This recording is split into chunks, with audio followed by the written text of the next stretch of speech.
The article comes from RFI.fr, which is um, rather a right wing, well, not not American right wing, but European right wing website, and it talks about how the French Catholic Church decided to use its own assets to compensate sex abuse victims. There was a commission that produced a report on the 26th of October, I think, and this report was pretty damning for the Catholic Church in France. Uh, Thousands of victims and a lot of cover up from the Catholic Church.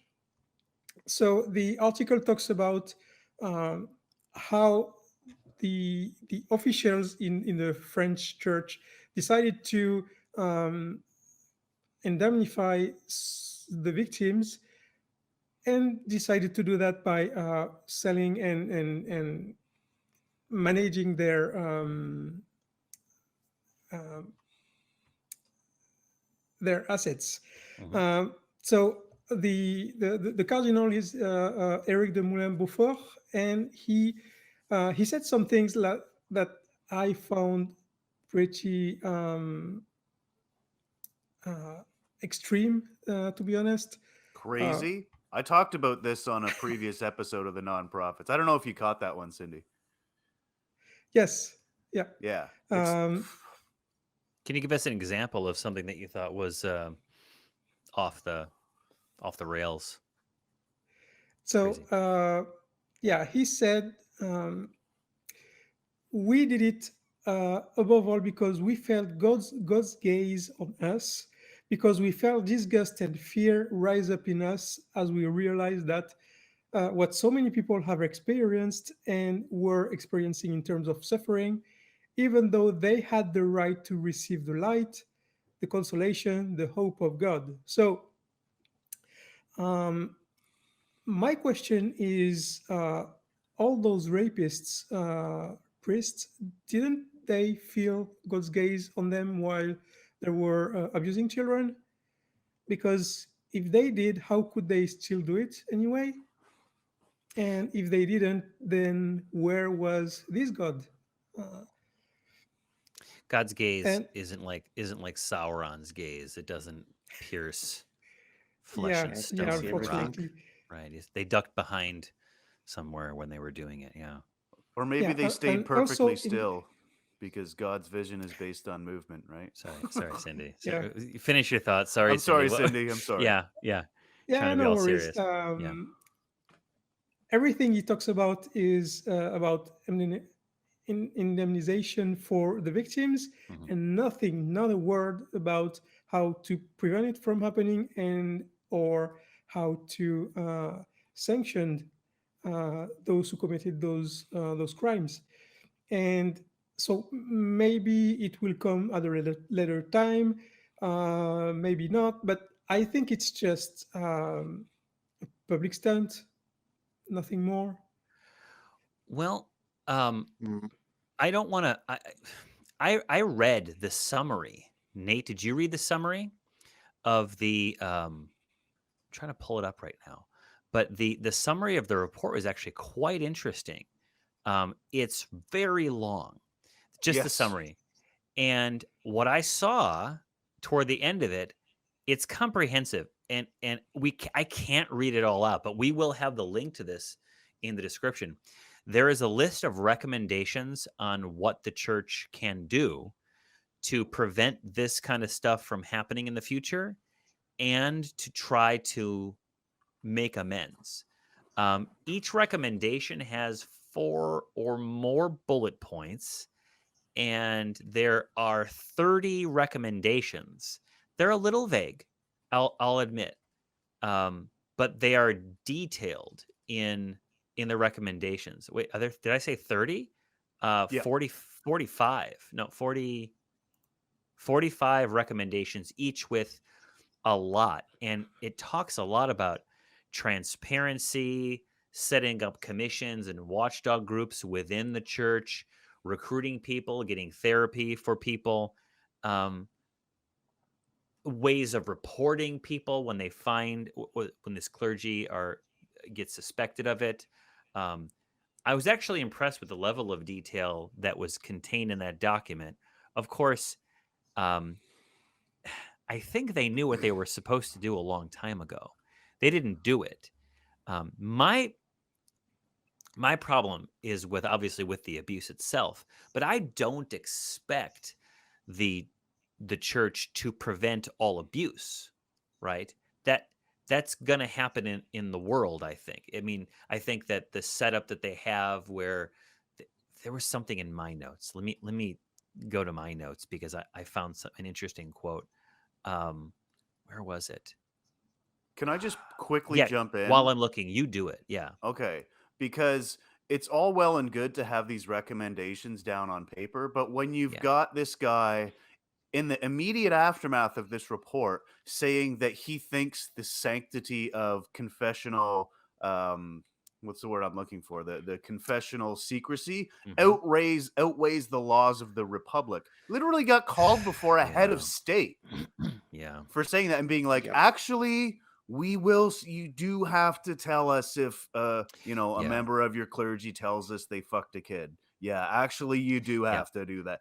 So it's just the hypocrisy of the Yeah. church is just, it just floors me. So I don't buy any of it. I saw language in the summary talking about there being special exceptions where if you did like rape a kid, right?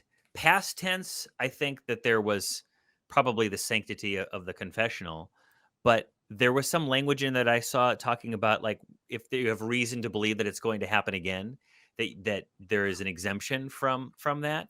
I mean that's sick, but it's almost like if you tell a therapist that you committed a crime, the therapist is under no obligation to report you. But if you tell a therapist that you're going to commit a crime, you're going to harm somebody, certain crimes qualify, right? The therapist is under an obligation to report. And I think at the very least, that should happen. But because the crime is so heinous, I gotta say, I mean, I get what's going to happen is that these priests and these others are gonna confess it, right? Yeah. That's what's going to No. happen. Yeah.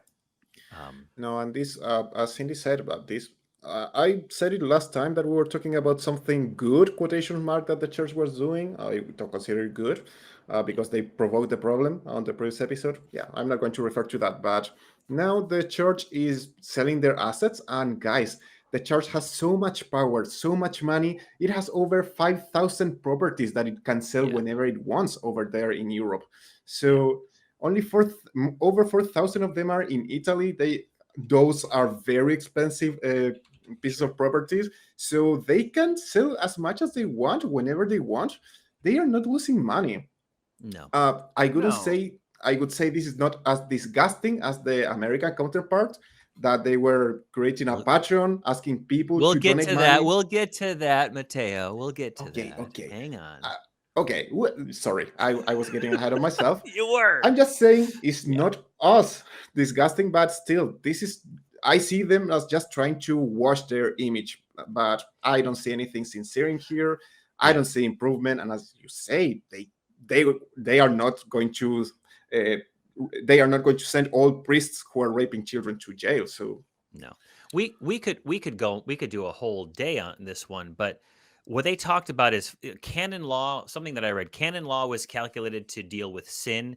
It is inadequate when it comes to protecting victims. That was something that was mentioned in the report. I think that's absolutely true. They talked about one of the things that Pope Francis in his August 2018 letter to the people of God said was dangerous or bad or ineffective. For him, probably it was ineffective, was the clericalism. And what he talks about here is the extreme sanctification of the person of the priest, the overvaluation of the state of celibacy and charism of the priest, a misguided adherence to obedience when exercised at the cost of conscience, and a false interpretation of the scriptures. I'm hitting this though hits me right on the head.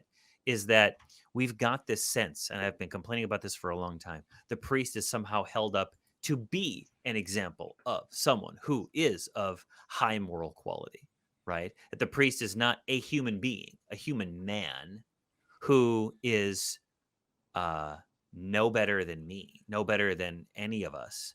And when you imbue such a person with so much trust, so much reverence, you run into these problems where they will abuse the power, and so that is true. But my question is, once again, how do you prevent that from happening? You've built up the priest to be a representative of Christ on earth, right? As God's representative, like lower tier representative.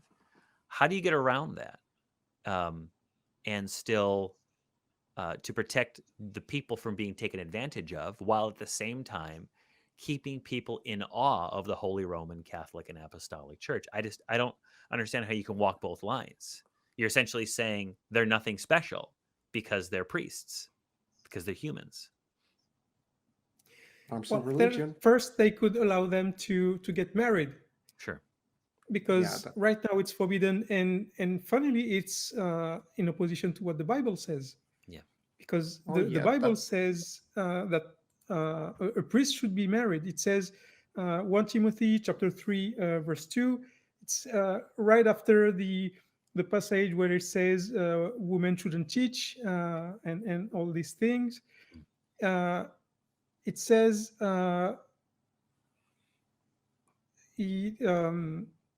forgot to copy that on under my It's all notes.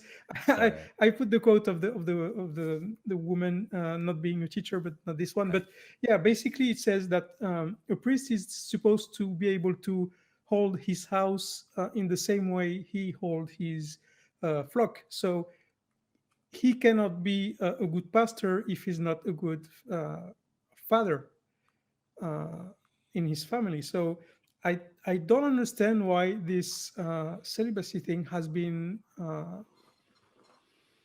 enforced for so long. Yeah, I think That's due to originally, economic reasons. yeah, it I was think we have economic talked about- reasons. Yeah, it's because if the priest gets married, after he dies, the children are going to get some of the money that the church have been investing on the priest. So in order to stop that from happening, the church created celibacy. Yeah. And that has brought all the raping of children Catholic Church until this stealing day. your money since 3080. There's so many ways they could have solved that problem, right? They could Oh, just say, Yeah. "Oh, you're a priest, you get a salary, and you don't get to hand over church assets to your little princely children." I mean, it's so easy to have resolved that, Yeah. but that was their solution in the year, I don't know, 1000 or whenever the hell they made that rule. Well, let's contrast if we can what they did with the French church did with this other priest raising money for his kiddie porn. Oh, case. before we do that, can I just leave with one final thing Oh on yeah, this of course you French can. thing? Oh, it's my turn to jump ahead. Yes, go ahead. Yes, no, but I just wanted to leave this with the audience, because like again, the French they're coming out with, you know what, we'll sell some of our assets to pay off the victims. Well, no shit. Like if I get a Yeah. speeding ticket, no one gives me a pat on the back for using my assets to pay for the damn thing. Obviously, that was where it comes from. Like Exactly. this is not noble of you. This is No. the least you could do. Like it's Right. just I'm done. This is what everyone else Totally has to agree. do. Yeah, A this very- is what everybody else has to do. Exactly. Yeah. But a very different case is what's going on with this this group called Restoring the Faith, right? Ugh. This was the second article that we've got. Yes. I don't know, Cindy, do you want to take us to this one too? I just wanted to go back to one line in the article. It says, according to the agency, the bishops knelt in an act of penance in Lourdes, a pilgrimage center in the south of France, on Saturday. An image of a weeping child was unveiled, and an abuser survivor shared a testimony during the event. Right. I think that's another part that sickens me. It's this attitude that somehow the fault of the rapists here is not mitigated but transferred to those who are here doing an act of penance. And it's the same thing with Christ, Yeah, same right. thing with Adam and Eve. I think this doctrine is sickening. Yes, yes. The very definition of performative. But I got to put That's the my word. foot down. We have to move on to this next part.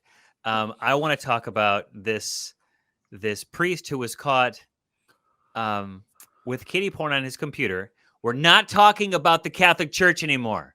We're done, nonprofits. Nate, Cindy, poor Mateo. I yelled at him.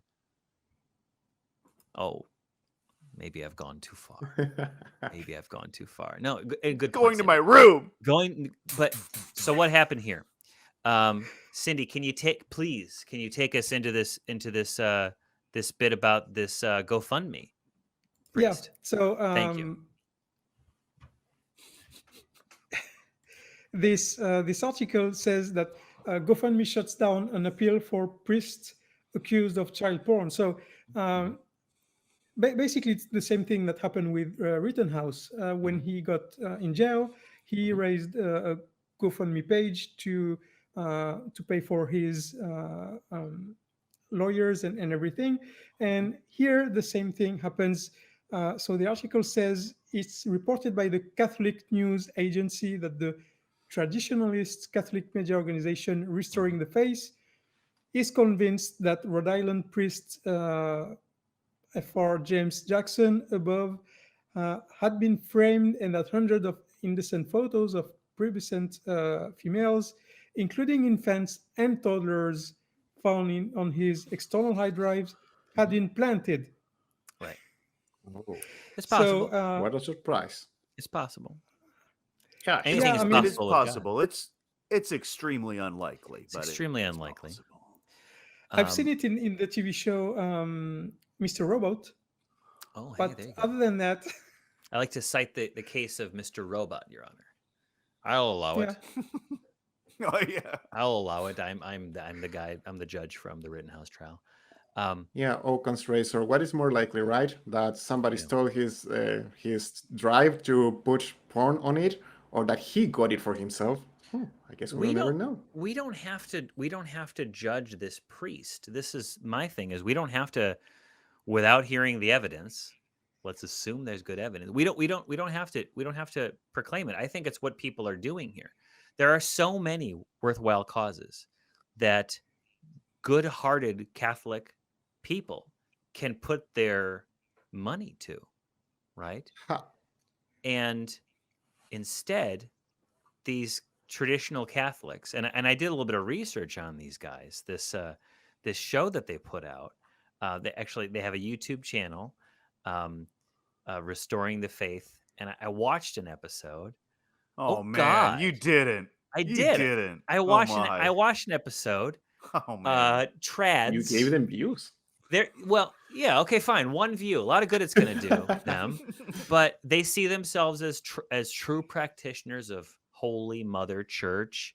They believe in come demons and the devil. I describe them as gleefully anti-vax. Right? The whole package.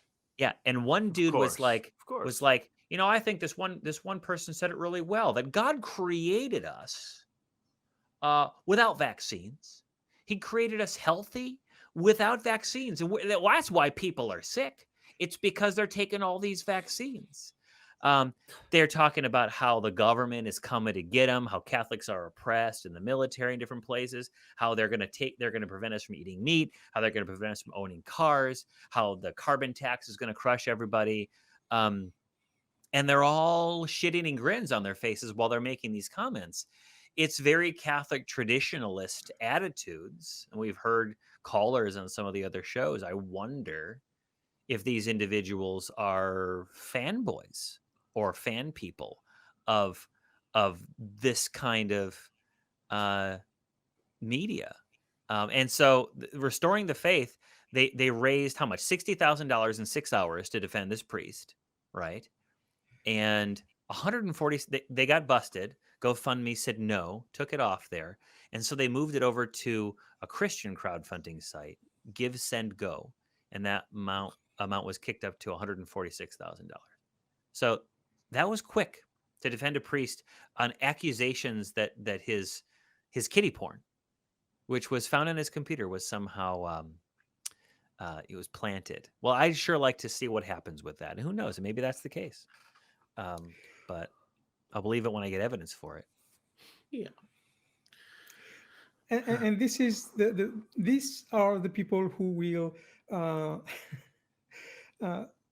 prevent or try to prevent abortions because they want to save the future children. And when the children are abused, they take the side of the priest. So it's so hypocritical all over. It's amazing how you can be on so consistently on the side of authority. And as the words came out of my mouth just now, I want to issue a slight change to what I said. I'll believe it when I see it that the evidence of his kiddie porn was planted. I'm not assuming it. I can't assume it. I have in the back of my head, yeah, of course he did. He's a priest. But I need to step away from that attitude because that's my anti-religious thought kicking in. He's innocent until proven guilty. And when a jury decides or decides in the opposite direction, then we can think he's just another priest who likes to rape children or fantasizes about raping children. I've said it before. You're a better Yeah, it was person like than me, Johnny. it was a secret agent from Antifa who were like rappelled in from the roof and dropped the flash drive down and planted it, and then because that's more likely than yet another pedophile priest, right? Yeah, I would just All say right. that it sickens me so many people trying to giving money to defend this guy. That makes me very sad. It's sickening. Yeah, it's sickening. It's It makes me sickening. sick. I'm with you. How can you do that, people? It's painful. Again, Cindy, last thought from you, and then I want to say that then we got to move on.